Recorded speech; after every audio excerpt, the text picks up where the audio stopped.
This is a recording of the October 18th, 2017 Institute for Research on Poverty webinar, Paid Family Leave for Low-Income Women, featuring Professor Marci Ybarra of the University of Chicago School of Social Service Administration. IRP thanks Professor Ybarra for her presentation and also the Office of the Assistant Secretary for Planning and Evaluation at the Department of Health and Human Services for their support of this webinar series. IRP webinars focus on current research on poverty and social inequality in the United States with a particular emphasis on issues relevant to policymakers and practitioners. To register for upcoming webinars, please visit irp.wisc.edu. Here's Professor Ybarra. Because there are many types of paid family leaves, such as when you have a baby or when you have a partner with a serious illness, today I'm only going to focus on provisions that are around a birth. And the introduction to my talk, I think in a little bit, will explain why I focus on that area and that time period. But before we begin, I do want to take a minute to acknowledge some important organizations and collaborators. A lot of the work I'm drawing on today that is my own have been supported by several organizations. The Center for Health Administration Studies, the Employment Instability and Family Wellbeing and Social Policy Network, both of those here at the School of Social Service Administration at the University of Chicago, as well as the WE Up-Down Institute. I also have a number of collaborators who are fantastic, including Dr. Heather Hill from the University of Washington, Alex Stanzik from the Urban Institute, Yoon Suk Ha from Boston University, Jennifer Noyes, who's at the Institute for Research on Poverty and its Associate Director, and doctoral candidate Dylan Belisle. So everything that I present today that is useful, my collaborators had a really important influence on, and anything you find not so useful was only my idea, just so we're clear on that. I'm going to start with an outline of what I'm going to talk about. I'm going to begin with a focus on paid family leave around a birth, and to help contextualize the webinar, I'm going to begin by providing an overview of mothers and work in the U.S. I think this is going to help set the stage for why my research focuses on low-income single moms in the period around a birth. Next, I'm going to provide an overview of state-sponsored paid leave provisions in the U.S., but I'm also going to provide 3 case examples, so 3 women with 3 different levels of income and what benefits they might receive from these different paid family leave provisions that are burgeoning in the U.S. now. Then I'm going to provide an overview of what other programs these mothers might use in the period surrounding a birth and why the intersection of paid family leave and other safety net programs is complicated but also critically important. And finally, I will wrap things up by covering what we know, what we still need to know, and some implications from policy and practice that I hope folks find useful. I wanted to provide background on mothers and work because women in the labor force in the U.S.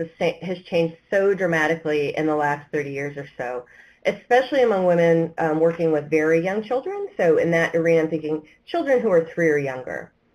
So this first graph shows mothers and work over time. This is from the Department of Labor Women's Bureau. And it shows in general that regardless of age, these 4 lines represent, let me get my little pointer feature, these 4 lines represent different age groups of children, and then over time the labor force participation of mothers with children. So the one I want us to focus on is this pink line where we're looking at mothers' labor force participation among women who have children under 3. And so what we see is almost a doubling since 1975 of women with children under 3 participating in the labor force.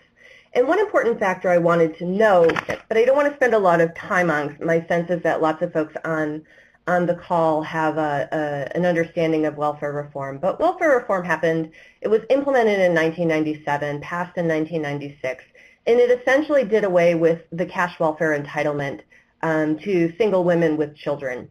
And so it's credited, along with the robust economy of the 1990s, of even further spurring women, especially those with young children, into the labor market. And so we see that there's a little bit of an uptake post-welfare reform as well as during the robust economy, and then it kind of levels off. But irrespective of the policy intervention and irrespective of the different economic cycles, that there's been a dramatic increase over time of women with children in the labor force. So I also wanted us to have a good understanding of new mothers' employment who have infants, because it's primarily the group that I'm most concerned about, are women with children who are under the age of 1 who are working. And it's a large majority, 62% of women who've given birth in the past 12 months are also working in the U.S.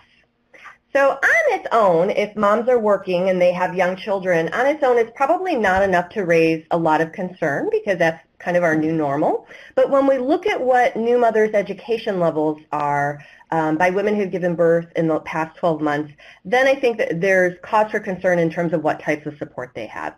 So women with infants who are working, it doesn't necessarily mean that they're working full-time, but it doesn't also necessarily mean that they have the education levels needed to necessarily have a good job or work full-time. So here we see that about 38% of women who have given birth in the past 12 months have a high school diploma or less. And those are workers that we think about as having skill and educational deficits and are going to be largely disadvantaged in the labor market. In addition to that, there's another 32% that have a high school degree and some college, but not actually a college degree. So overall, a majority of women who've given birth in the past 12 months are without a college degree, and some of them are pretty heavily educationally disadvantaged. Oops, it's taking us to the Women's Bureau market. Okay. So this also correlates with poverty rates among women who've given birth in the past 12 months. And we'll see almost half of women are poor, or what researchers often refer to as near poor. So those are families that are at or above the poverty line by 1 to 2 times and divvied up by about a quarter.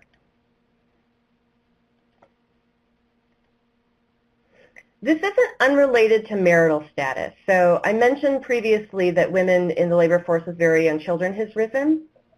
What's also risen is the rise of single parent households, namely single mother family households. And there's some differences, although small, about the percentage of women who are married versus other women who work or don't. And we see there's some degree of larger share of women who are unmarried that are working with children or working with children who are under 3 compared to those who are married. As I mentioned before, family structures also dramatically changed in the U.S. I think the group that is most important here is this pink-purple line, in which these are single mother family, one-parent families, mostly single mother families, that has almost doubled since 1980. Family structure isn't unrelated to poverty. So this is where things get complicated and why I'm interested in this area, especially single women and what they have available to them around a birth. So these are all kinds of different family types, starting out with married couple families, male householders with no spouse present, so male-headed families, single parents. And then we have female-headed households, so single mother families with no spouse present, and their rates of poverty as well as near poverty. And we see that their rates are higher than anyone's, but especially single moms who have children under 6. Over half of those households are either poor or near poor. And this is also related to median income if you want to see these statistics another way, where mother-only single mother families have a median income in the U.S. of about $21,000 compared to the average of what would be for all families of about $58,000. So some of you might be wondering, well, if new moms are working, and even if they're low income, what about employer-provided leave? Aren't they able to access resources from their employer in the period surrounding a birth?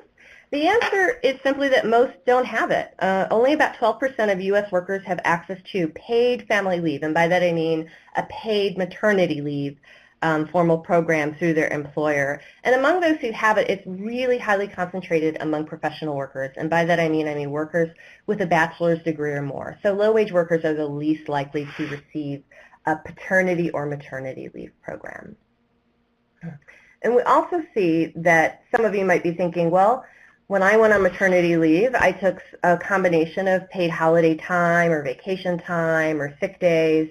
But even by those provisions, we see a pretty important divergence between full-time and part-time workers, which is also not an uncommon divergence between higher income and lower income workers. And across these different types of paid family leave that a worker might have access to, part-time workers and low-income workers are much less likely to have them. So even though all workers in the U.S., it's not uncommon to have to patchwork together different types of paid support from your employer, low-wage workers are the least likely to have access to any types of those supports to even be able to patchwork together. Importantly, leave takers with lower incomes, so those who are even able to take leave, are least likely to say that they received some kind of pay. So among those who were able to access leave through their employer, we see that those who have household income below $30,000, 62% said they took leave, but they did it without any pay. And that's compared to households with income above $75,000, where it's only about a quarter who said that they had to take leave but didn't receive any kind of pay from their employer. For those who did take time off and were able to access it, almost 70% said that they didn't take the full time that they were allotted or had access to because they couldn't afford it. And they simply couldn't afford the further wage loss from their salary. So the key issues that I think bring me, at least, to studying what low-income single mothers have around the period around a birth is first a substantial increase of women working in the U.S., especially those who are working with very young children, so those who are younger than 12 months. A non-trivial share of the women in the labor market now are unmarried and or low-income or poor, raising key questions about what resources they have available to them. They're also less likely to receive employer-provided paid leave of any kind. And for me, this raises a number of really important questions. These are of course not limited to the ones I have listed, but the ones I tend to think most about are how do families cope during leaves from work around a birth in an era of two working parents or a single-headed household with less access to employer-provided leave. Especially how do low-income single mother families cope, assuming that they don't have the extra buffer a two-parent families have of a second income. To what extent should we expect government-sponsored supports to address the economic hardship around the birth for these single mother families? So should we expect the government to take a larger stance or larger interventions on things like paid family leave or the safety net that might provide resources that employers aren't to lower-income workers?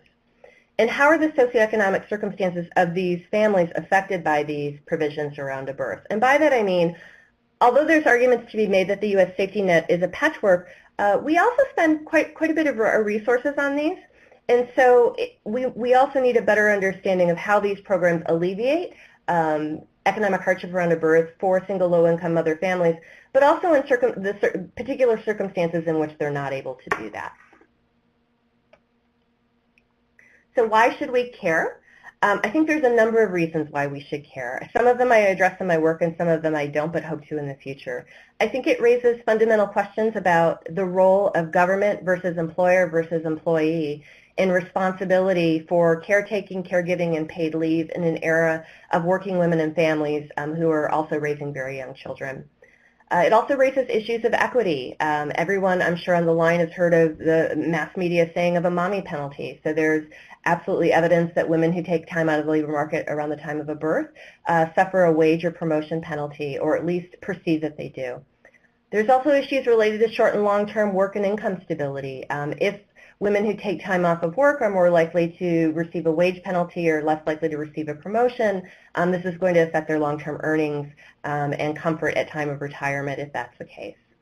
The bigger issue that I'm probably focusing most of my attention on now is the effects of economic deprivation around a birth. We know that it's not only related to maternal health, especially related to maternal stress, but it's also related to children's development very early on in life. And there's increasing evidence that these disparities persist over time. So it's not something that happens in the first year of life and then we can take care of later. They seem to be pretty sticky.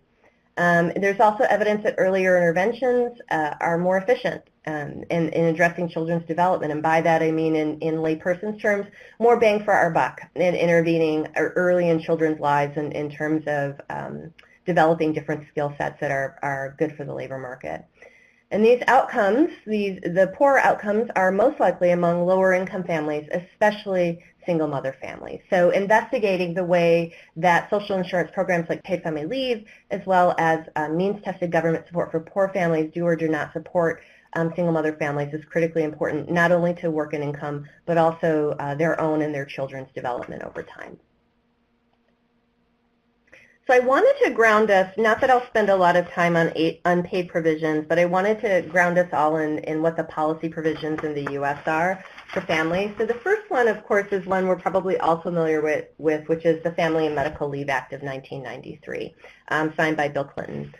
President Clinton. It provides 12 weeks of unpaid job-protected leave from work for those who qualify. And the way that folks qualify is somewhat complicated. I'm going to simplify it here just for time purposes, but it's usually a combination of job tenure, so how long you've worked at your current job, firm size, and in this, I think in all states but Minnesota, the firm size is 50 employees or more to qualify, and then hourly requirements, which is about $1,250 a year in order for you to qualify. So what does it cover? You get to care for an immediate family member, so by that I mean a spouse, child, or parent due to an illness. It could also be for your own illness.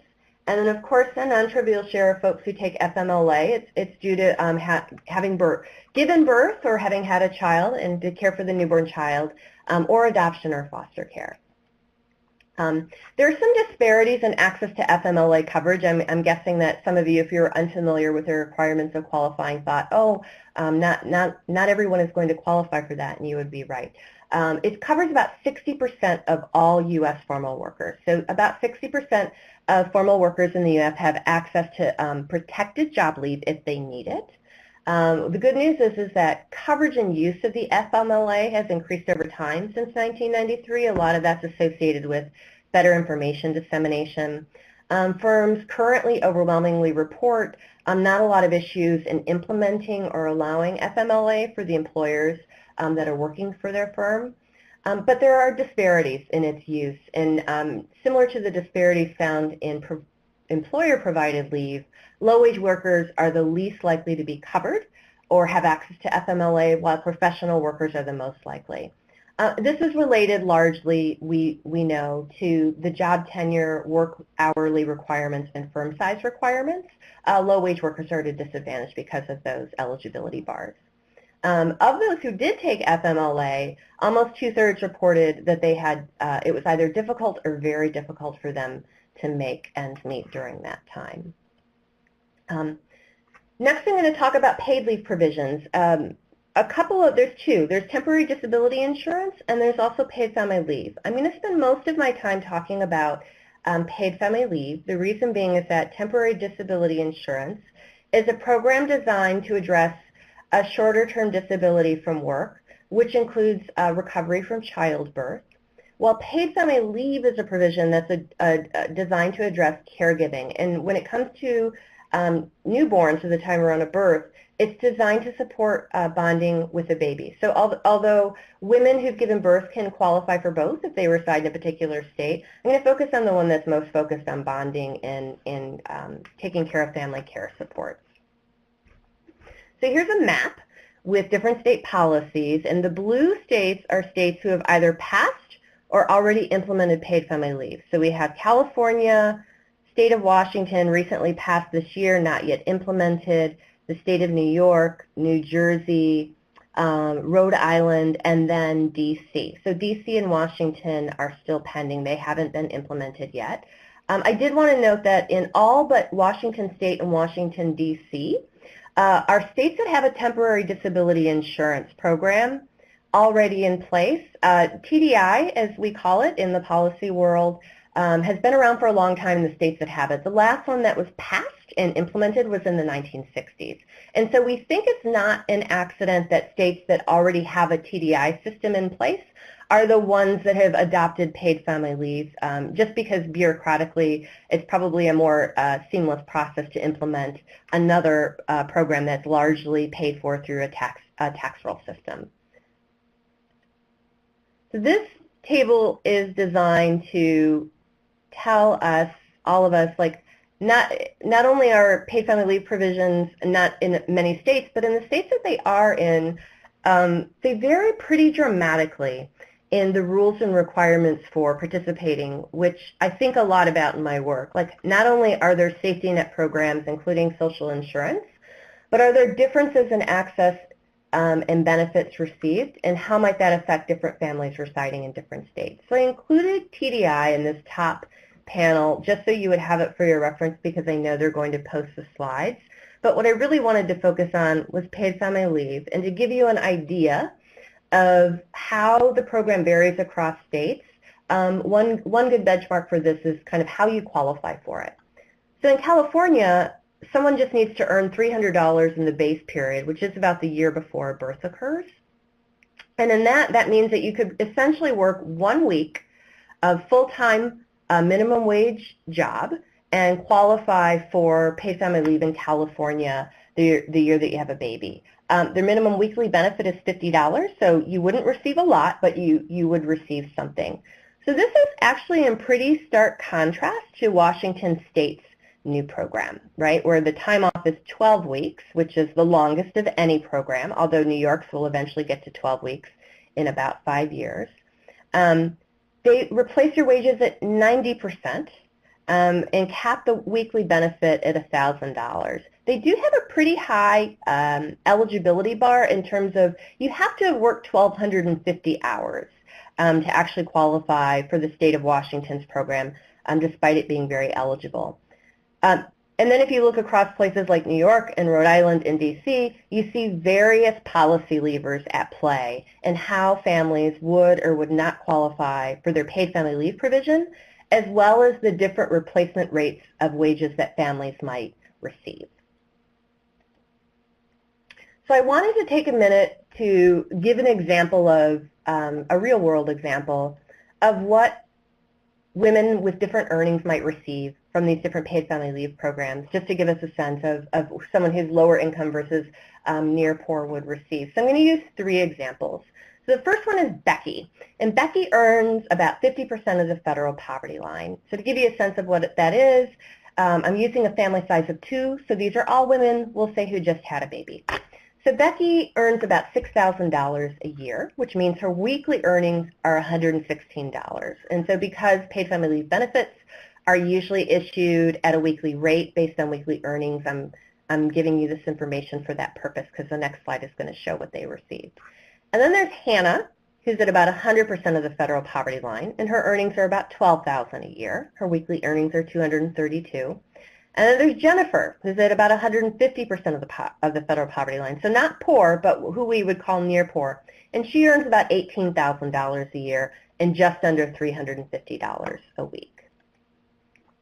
So here's a table that I created that would show the number of weeks they would receive from the different paid family leave programs that are either implemented or have recently been passed.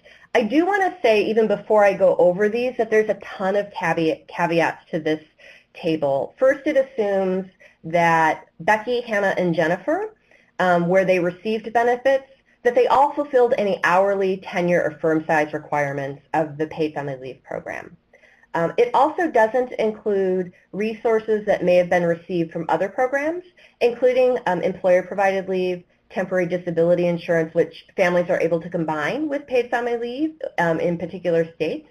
It also doesn't include provisions provided by safety net programs. So I want to make really clear before I go over these outcomes. So the table absolutely overestimates eligibility for paid family leave, and it also underestimates household incomes and resources these 3 women might have. But the table does illustrate the different resources they receive. So California, because you have a pretty low earnings requirement to get in, we see all 3 women would qualify for California's program for up to 6 weeks of paid family leave. Becky, who is at 50% of the poverty line, would receive about $60 a month, so about $240 or $250 for the month, and Jennifer would receive almost $200 a month, $200 a week and almost $800 a month. When we look at New Jersey's program, that's also 6 weeks, remember they had a pretty high earnings requirement. You had to earn at least, I think it was over $8,000, somewhere between $8,000 and $11,000, which means Becky wouldn't be eligible for paid family leave, even having earned $6,000 in the year before. So she wouldn't receive anything from New Jersey's paid family leave program. Hannah and Jennifer would be better off in California than in California because the wage replacement's higher in New Jersey. So comparatively speaking, a little bit better off. And I don't want to go through all of these, but what the table should demonstrate is not only the difference in time, but difference in eligibility, especially for someone like Becky, who's at 50% of the poverty line and earning $16,000 a year. But also that the state of Washington, it's not just a difference in what someone would receive, because they have a 90% wage replacement if you meet their hourly requirement, but also the longest period of time, which is also critically important. So some of you might be wondering, well, what do we know about paid leave access and work outcomes? I know on both sides of the political spectrum, people are really worried about if this means women are going to opt out of the labor market. You know, they get a certain amount of paid leave, and this is somehow going to induce more time off, and that, of course, is going to be, we think, related to earnings disparities and income disparities. But there's a burgeoning line of scholarship because California's paid leave program has now been around for over a decade. And so here's some of the things that we know, largely based on California. We know when paid leave gets implemented that there's greater leave taking among all women, especially actually probability even higher for low-income women who are the least likely to have it from employer-provided leave. We also know that after paid leave gets implemented, women who've had children or babies are more likely to take a longer leave period by several weeks. Contrary to what folks thought about it inducing more time off of work, there's actually evidence that suggests paid family leave actually encourages greater labor force attachment. So most women who take paid leave in the year following a birth are actually returning to work at higher rates than similar women who don't have access to paid leave. I did want to note there's some mixed findings for lower income women. And some of the mixed findings are around whether or not they have a longer period of unemployment following a birth and following taking paid family leave. There's a 2015 paper by Das and Polachek that essentially finds that low-wage women or lower-income women are on average have 2 weeks longer of unemployment compared to higher-wage or professional women. And we're not sure what to make of that. There's also some reported disparities in knowledge of the program and use of the program. So definitely some concerns around ability to access and use, but also what it means for employment in the year following a birth, especially among lower income women. So for those of you who are wondering about paid family leave only being available in 5 states and that lower income women largely don't have supports provided by their employer in most instances, some of you might be wondering, well, aren't there other programs that the government provides that should hopefully help take care of these families? And the simple answer is yes. We have a safety net that addresses a number of different needs and resources. The ones that I think are most critical in the period surrounding a birth, I'll spend a little bit of time on here and then talk about why things get complicated again. The first one would be cash welfare, and so that's the only cash welfare program we now have in the U.S. After welfare reform, which provides resources to qualifying families in exchange for work participation, usually. Although if you have a baby, you're usually exempted from those work requirements if you apply for the program in most states. And then, of course, there's Medicaid, which is subsidized health care provided through the government. And this, of course, addresses things like prenatal and postnatal care, as well as children's early development by providing subsidized health insurance and health care.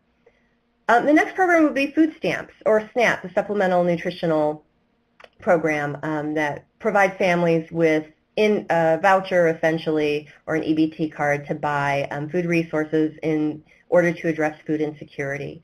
There's also the Women and Infant and Children's Program, also referred to as WIC, that provides nutritional supplements to pregnant women and their children up to the age of 5.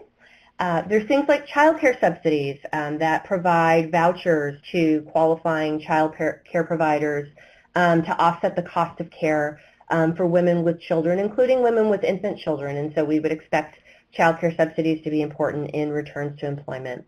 And then there are a host of other provisions that are provided at the local and state level. One in particular might be, a home visiting program provided through Medicaid that we would expect to also help new parents, especially lower income parents with child attachment and children's development early in life.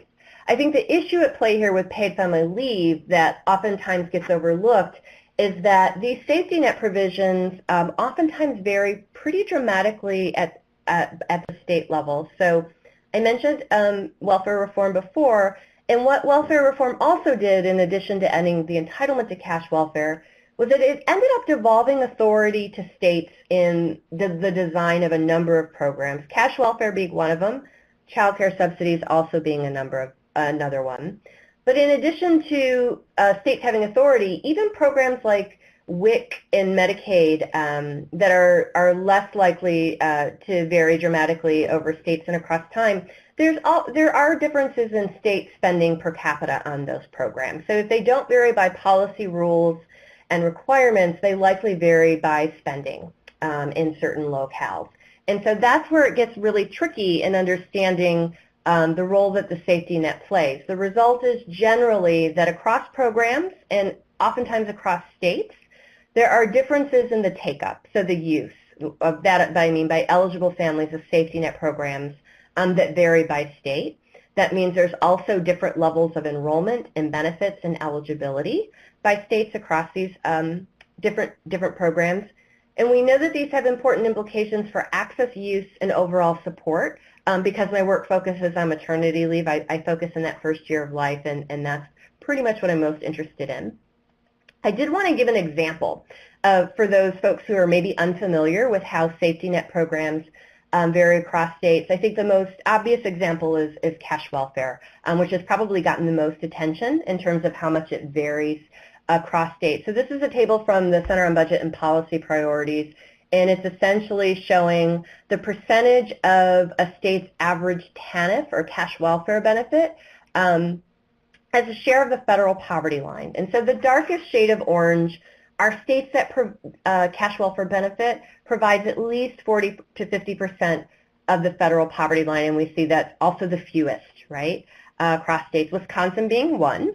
Always said it was a generous cash welfare benefit state. And you have other states like New York that are also in there, in Massachusetts. But for the most part, we see this divergence by locale.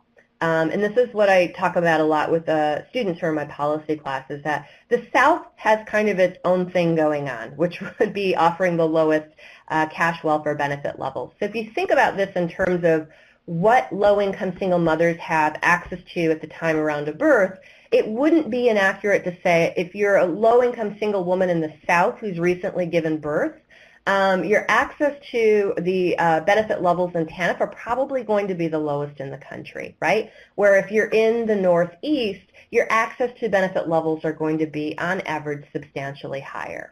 And then there's also more complicated things like the number of eligible family states actually serving cash welfare programs that really also vary. So this is a pretty simple and straightforward example of a actually pretty complicated program in terms of how it differs across states. So I wanted also for us to have a sense of, well, how many women who've just had babies actually use a safety net following a birth? And why is that important? This is a paper that I'm working on with Alexandra Stanzik and Dylan Belisle, where we use a survey of income and public program participation to get a sample of lower-income women who just given birth within the last year.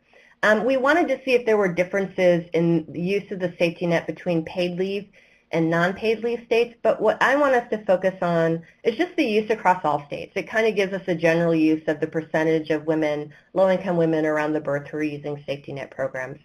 So you can see for food stamps, or the SNAP program, it's about 2/3. This is in the first 3 months following a birth, of nationally lower-income women around a birth who are using it. Medicaid, it's a much higher rate. It's about 80%, and WIC is even higher. It's about 86%. So pretty large shares of women of lower-income women who've just given birth are accessing programs, and we see some evidence that it slightly increases over time. So these are percentages at 12 months following a birth, and for each program they're a little bit higher. Our primary concern in this paper that we're working on was that when paid leave was instituted, that there would be a drop-off in moms following a birth who were using safety net programs, that it somehow might divert them because it goes through an employer system rather than kind of a case management or state welfare worker. And we do find evidence that SNAP is actually pretty consistently dropped off in California use by lower-income women following a birth.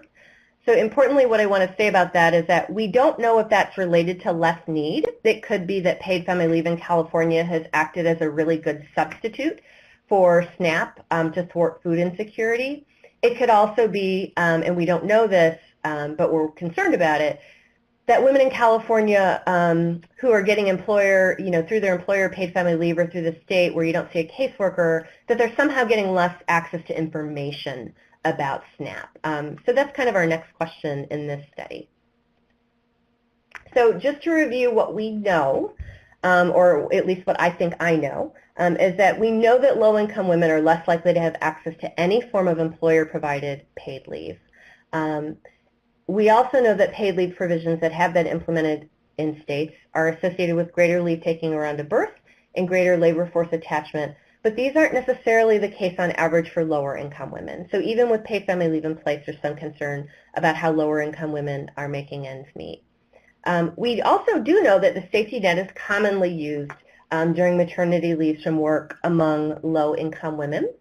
And that's a good thing. Those are outcomes that are associated with actually improved maternal and child health, especially for things like use of SNAP and WIC in the period surrounding a birth, have pretty robust health outcomes for moms and babies. But we also know that low-income women are still vulnerable to economic deprivation around a birth.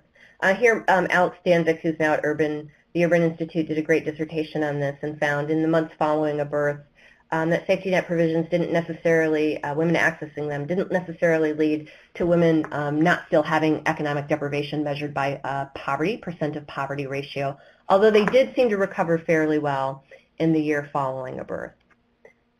The things I would say we still need to know, or at least that I'm still really interested in, we really don't have an idea if low-income women are combining paid leave and safety net use around a birth, which is why I presented information on those programs separately. Ideally, from a research perspective and a policy perspective, we would see if women, lower income women in paid leave states are not only getting paid leave, but are also still using programs like WIC, SNAP, and cash welfare, and see what that did in terms of their economic well-being in the period surrounding a birth. It could well be that they're doing very well, but if we're not able to include both of those provisions, we're not going to be able to kind of sort that out. I'm also interested in how families gain knowledge of and use these resources. As I mentioned before, the previous paper that we're working on was trying to understand if paid leave somehow diverted families from using safety net programs. So it's really important, I think, that we understand how families, especially single women who've given birth, come to know about paid family leave, but also come to know about safety net programs. And then how these families make decisions around packaging all of these supports. It could be that in some instances, families are only eligible for a small benefit. Here I'm thinking of SNAP.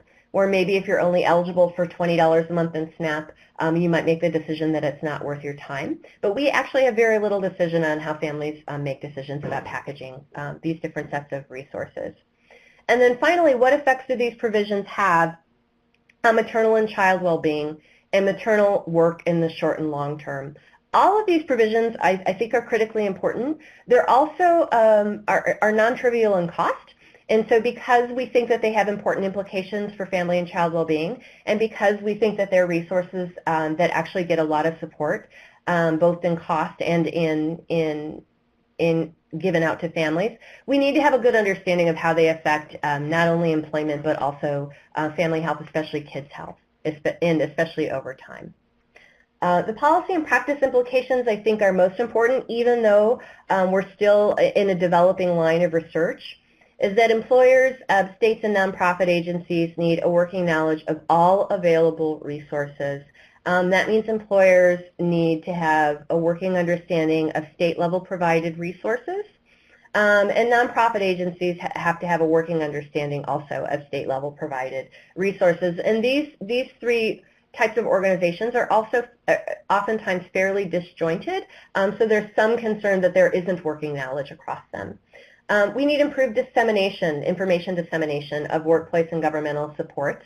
The Urban Institute, I think it was in 2014 or 15, released a report on focus groups with families that were recently eligible for paid family leave, and found that some reported misinformation from employers, oftentimes interpreted as really just employers lacking knowledge rather than anything that was intended to thwart someone taking advantage of the supports.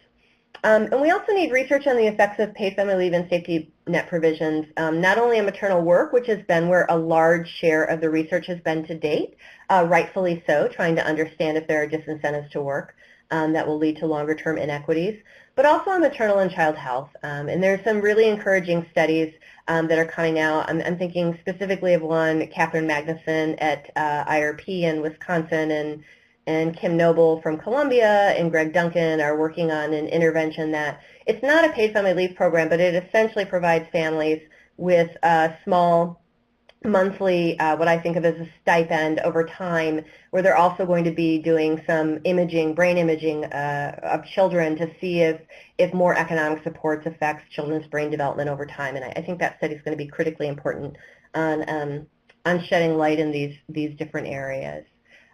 That's all I have for now. I'm going to wrap up and leave it to Q&A. I'm happy to answer any questions you might have. Thank you for your time.